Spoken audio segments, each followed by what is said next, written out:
ലോക്സഭാ പ്രതിപക്ഷ നേതാവ് രാഹുൽ ഗാന്ധിയും മാധ്യമപ്രവർത്തകരും തമ്മിൽ പാർലമെന്റ് പരിസരത്ത് നടന്ന വാഗ്വാദം ദേശീയ രാഷ്ട്രീയത്തിൽ പുതിയ ചർച്ചകൾക്ക് വഴി തുറന്നിരിക്കുകയാണ്. ബജറ്റ് സമ്മേളനത്തിനിടെ കേന്ദ്ര സർക്കാരിനെതിരെ ഉന്നയിച്ച കടുത്ത ആരോപണങ്ങളുടെ പശ്ചാത്തലത്തിൽ രാഹുൽ ഗാന്ധിക്കെതിരെ അവകാശ ലംഘന നോട്ടീസ് നൽകാനുള്ള ഭരണപക്ഷത്തിന്റെ നീക്കത്തെക്കുറിച്ച് ചോദിച്ചപ്പോഴാണ് അദ്ദേഹം രൂക്ഷമായ ഭാഷയിൽ പ്രതികരിച്ചത്. മാധ്യമങ്ങൾ എപ്പോഴും നിഷ്പക്ഷമായിരിക്കണമെന്നും ഭരണപക്ഷത്തിന്റെ ചട്ടുകമായി പ്രവർത്തിക്കരുതെന്നും രാഹുൽ ഗാന്ധി ഓർമ്മിപ്പിച്ചു.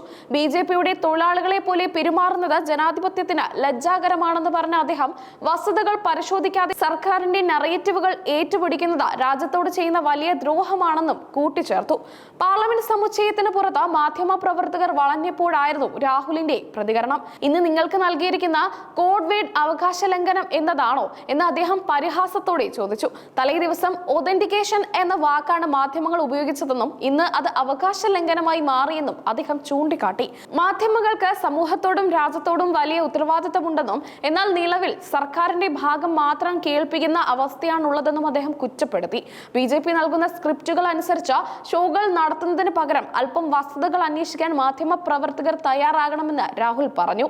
ഈ തർക്കങ്ങളുടെ എല്ലാം തുടക്കം ഇന്ത്യ അമേരിക്ക വ്യാപാര കരാറുമായി ബന്ധപ്പെട്ട് രാഹുൽ ഗാന്ധി സഭയിൽ നടത്തിയ പരാമർശങ്ങളായിരുന്നു. പുതുതായി ഒപ്പിട്ട വ്യാപാര കരാറിലൂടെ മോദി സർക്കാർ ഭാരത മാതാവിനെ വിറ്റു എന്നതായിരുന്നു രാഹുലിന്റെ വിവാദപരമായ ആരോപണം.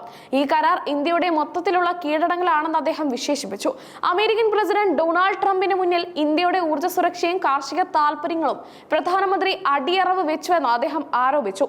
ഇന്ത്യയിലെ കർഷകരുടെ വിപണി അമേരിക്കൻ ഉൽപ്പന്നങ്ങൾക്കായി തുറന്നു കൊടുത്ത വഴി നമ്മുടെ അന്നദാതാക്കളെ സർക്കാർ ചതുക്കുകയാണെന്നും രാഹുൽ ഗാന്ധി ആഞ്ഞടിച്ചു. ഇന്ത്യൻ ഡാറ്റയും ഊർജ്ജ സ്രോതസ്സുകളും അമേരിക്കയ്ക്ക് ആയുധമാക്കാൻ സർക്കാർ അവസരം നൽകിയെന്ന് രാഹുൽ ഗാന്ധി ആരോപിച്ചു. ഇന്ത്യ ബ്ലോക്ക് സർക്കാരായിരുന്നു അധികാരത്തിലെങ്കിൽ ട്രംപിനോട് ഇന്ത്യയെ തുല്യമായി പരിഗണിക്കാൻ ആവശ്യപ്പെടുമായിരുന്നു. എന്നാൽ ഇപ്പോൾ സർക്കാർ ട്രംപിന് മുന്നിൽ വിനീതരായി നിൽക്കുകയാണെന്നും അദ്ദേഹം പറഞ്ഞു. റഷ്യയിൽ നിന്ന് എണ്ണ വാങ്ങുന്നത് സംബന്ധിച്ചും കരാറിലെ വ്യവസ്ഥകൾ ഇന്ത്യയെ പ്രതികൂലമായി ബാധിക്കുമെന്ന് അദ്ദേഹം ഭയപ്പെടുന്നു. അമേരിക്കൻ താൽപര്യങ്ങൾക്ക് അനുസൃതമായി ഇന്ത്യയുടെ വിദേശ നയവും വ്യാപാര നയവും മാറ്റി എഴുതുന്നത് രാജ്യത്തിന്റെ പരമാധികാരത്തിന് ഭീഷണിയാണെന്ന് പ്രതിപക്ഷം വാദിക്കുന്നു.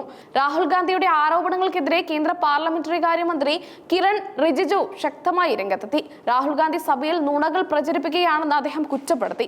പ്രധാനമന്ത്രിക്കെതിരെയും സർക്കാരിനെതിരെയും തെറ്റായ കാര്യങ്ങൾ പറഞ്ഞ് ജനങ്ങളെ തെറ്റിദ്ധരിപ്പിക്കാനാണ് കോൺഗ്രസ് ശ്രമിക്കുന്നതെന്ന് മന്ത്രി പറഞ്ഞു.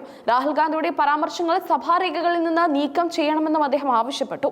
തെളിവുകളില്ലാത്ത ആരോപണങ്ങൾ ഉന്നയിക്കുന്ന പ്രതിപക്ഷ നേതാവിന്റെ നടപടി പാർലമെന്ററി മര്യാദകളുടെ ലംഘനമാണെന്ന് ഭരണപക്ഷം വാദിക്കുന്നു. ഇതിന്റെ ഭാഗമായാണ് ബിജെപി അംഗങ്ങൾ അദ്ദേഹത്തിനെതിരെ അവകാശ ലംഘന നോട്ടീസ് നൽകാൻ ഒരുങ്ങുന്നത്. ബജറ്റ് ചർച്ചകളെ അപ്രസക്തമാക്കിക്കൊണ്ട് ഇന്ത്യ US വ്യാപാര കരാറും എപ്സ്റ്റീൻ ഫയലുകളുമായി ബന്ധപ്പെട്ട ആരോപണങ്ങളും പാർലമെന്റിനെ പ്രക്ഷുബ്ധമാക്കുകയാണ്. തന്റെ പേര് പരാമർശിച്ചതിനെതിരെ കേന്ദ്രമന്ത്രി ഹർദീപ് സിംഗ് പുരിയും രംഗത്തെത്തിയിട്ടുണ്ട്. തനിക്കെതിരെ FIR ഇട്ടാലും അവകാശ ലംഘന പ്രമേയം കൊണ്ടുവന്നാലും കർഷകർക്ക് വേണ്ടിയുള്ള പോരാട്ടം തുടരുമെന്ന് രാഹുൽ ഗാന്ധി പിന്നീട് എക്സിൽ കുറിച്ചു.